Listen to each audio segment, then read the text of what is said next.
கவின், இந்த சமுதாயம் உங்களுக்கு செஞ்ச எல்லா பாவத்துக்கும் மொத்தமாக சேர்த்து நான் மன்னிப்பு கேட்டுக்கிறேன். உங்கள் ஆத்மா அந்த நீரோட மாதிரி சாந்தியாக போகணும். பால் கொடுத்த நெஞ்சிலே ஈரம் இன்னும் காயலே, பால் மனத்தை பார்க்கிறேன் பிள்ளை உந்தன் வாயிலே.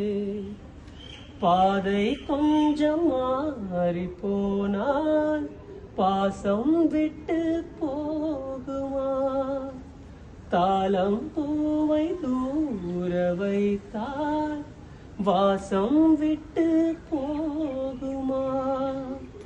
ராஜா நீதான் நான் எடுத்த முத்து பிள்ளை.